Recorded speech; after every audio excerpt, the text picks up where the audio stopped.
What's up, everybody? Welcome back to another book review and welcome back to another video on my YouTube channel. If you haven't done so already, make sure you hit that subscribe button so you get videos every single Monday, Wednesday, and Friday. Monday and Wednesday, we do podcast episodes from the Define Success podcast. And then Friday, we're going to have some unique videos. It could be fitness content, book reviews, or also different vlog styles. So make sure you check out every single video and hit that subscribe button for some more content.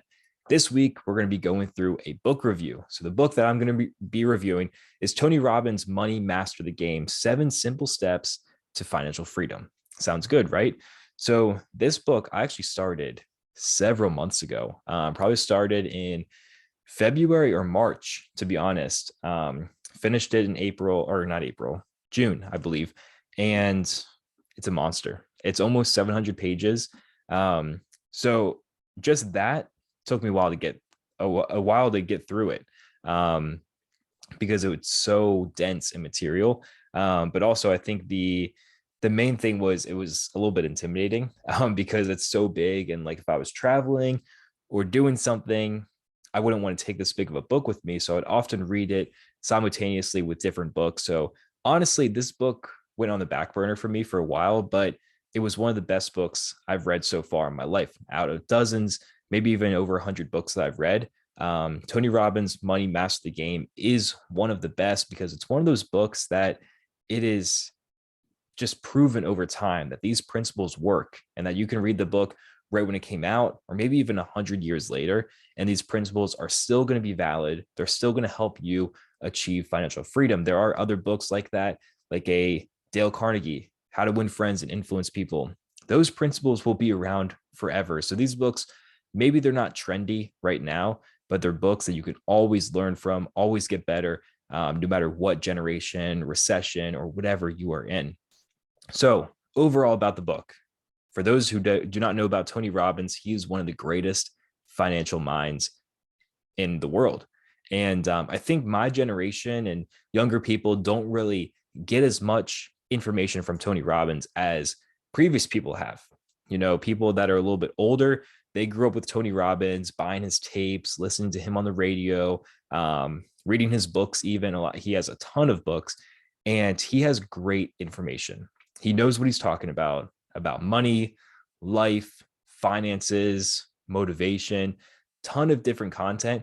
So I would encourage you, if you have not heard the name Tony Robbins before, or maybe you've heard it, but don't know what he's about, this is a great resource. You have untapped potential right now because you do not have Tony Robbins talking to you. So make sure after you watch this video, go pick up a Tony Robbins book. Maybe search his name on Spotify to listen to a podcast that he's been on, or check out his tapes, YouTube videos, whatever. He is a breath of fresh knowledge and knows exactly what you need to hear. So if you are desiring financial success, Tony Robbins is one of the best resources out there. I'll start by saying that. The structure of this book was mostly kind of how I structure my podcast. He realized that, hey, I make a lot of money. I know what I'm doing. I'm successful in my own way.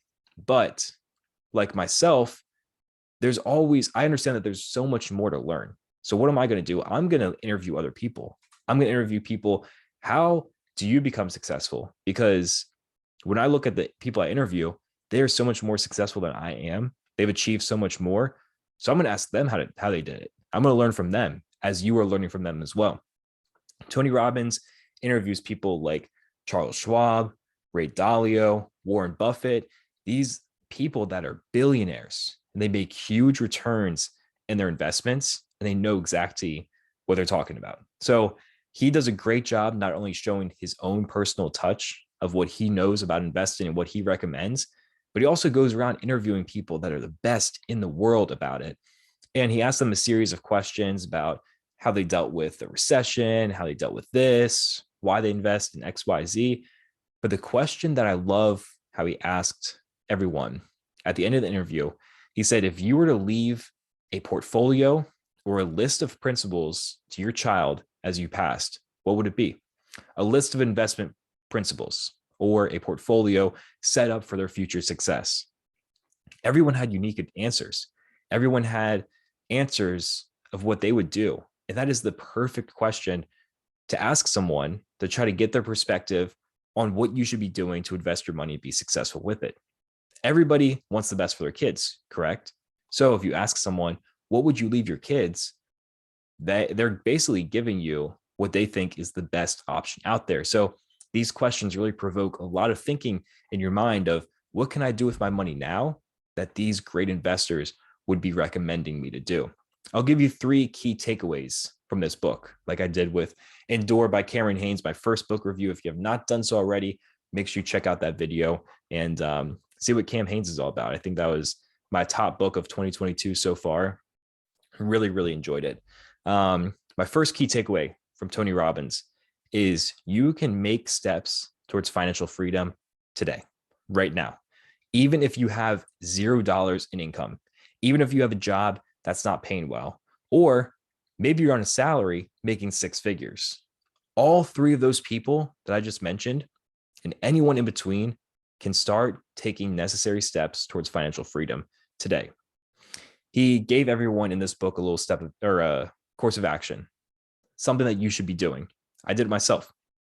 He said, what is, based on your income or your savings, the money that you have right now, the money that's coming in, how much can you afford to store away? That can be in a savings account. That can be in investments. What can you afford to push to the side and build for your future, whether it's retirement, a house, future family, etc. And he found that a lot of people, they were very stingy with it. Ooh, maybe 5%, maybe 1%, maybe 10%. But he found people that really became successful and really wanted to make financial changes in their life. They could save 20, 25% of their income right now. And they were making a huge difference in their life over time, because let's think about it. Let's say you're making $1,000 a week. Okay. You're making about 50 grand a year. $1,000 a week comes in. If you can save $250 of that over time, that's $1,000 a month. That is now $12,000 per year that you have in savings, hopefully in investments, that's going to compound over time and make you so much more wealthy. And it's not like you're paying bills. This is money that it's not necessarily an expense. It's an investment in you and an investment in your future. So my encouragement for you guys, how much can you afford to pitch away every single month, every single week? Maybe it's not 25%. Maybe you can afford that. Maybe you got too many bills and you don't have high income right now. That's okay. Start by doing something. Start 5%, 10%. Make that commitment and don't miss a payment. And also, it'll show you if it's making life difficult, you got to raise your income. You got to find new ways to make money. My second key takeaway is that investments and investing in the stock market or anything does not have to be difficult. Okay. The people that he interviews, like I said, Charles Schwab, Ray Dalio, Warren Buffett, people that we regard as the top investors in the world, they're not trading stocks day to day. They are not people that are watching the market rise and fall every single minute. Some people do that. Some people find good success doing that. But the greatest investors are people that make long-term investments and let it compound over time. They're constantly adding to it on a weekly or monthly basis, adding money, letting compound interest grow that money over time, letting the money work for itself, not having you work for money. It is a proven fact that over 20 years, only 6% of people beat the market. Over 20 years, that S&P 500 that we all see rise and fall every day, no matter how our economy is doing, how the country is doing, only 6% of people are able to beat that over a 20-year span. I don't really like my odds against that. You have to do a lot of research. And even then, if you do the research, if you're very knowledgeable at what you're doing, you never know what could happen. A recession, news about a company that comes out, wrecks your portfolio. There's so many things that could go wrong. However, if you disperse your money across the market and you're constantly adding it over time, you're going to be the market, and that market is going to beat 94% of people. I like my odds better doing that. And it takes less resources, less startup costs just to do that. My third and final key takeaway from Tony Robbins' Money Master the Game is wealth is not just money. Okay. I talk about on my podcast all the time that success is not just the dollar sign. It's not just the income, the investments, etc. Success is so much more. And Tony Robbins is basically saying that wealth, you can be wealthy in one sense, but not wealthy in others. Okay, you can be wealthy in your income, but maybe you're not wealthy in your relationships, your love, your career, friendships, whatever it may be. Becoming wealthy means so much more than just having a lot of money. Becoming wealthy is something that you're able to have a fulfilled life with the relationships that you have with others, but also you're in a position to give back to others. Tony talks about a story where he was growing up with nothing. His family didn't have money. His parents did not want to get any handouts from anyone. Thanksgiving Day, they had no money to put food on the table. They didn't have a Thanksgiving dinner. Imagine that. Imagine you're growing up in a household, or maybe you are right now, where you cannot afford to have Thanksgiving dinner with your friends and family. That was Tony. Someone knocks on the door and says, "Hey, I want to donate you guys Thanksgiving dinner." Tony was like, wow, someone would do that? People are that nice in the world to give me Thanksgiving dinner, to give my family Thanksgiving dinner. Tony's dad comes to the door and he's like, "No, we don't want to hand out. Go away. Get lost." That was when Tony was a child. The next year, he wanted to return the favor and feed other families. He started feeding just a handful of families every single year, even when he did not have the money to do so. He made it work. He started giving even when he had nothing to give. The next year, he doubled that number, doubled it, double it. Now, later in life, Tony Robbins feeds over 1 million people Thanksgiving dinner and meals all across the year, all across the country, because that's how he wants to give back. Okay. It's not just about making money and having money sit in your account, buying things for yourself. Money is about creating a fulfilled life and giving back to others that are in need. So make sure that on your path to financial success, financial freedom, and accumulating wealth, that you give back in some way.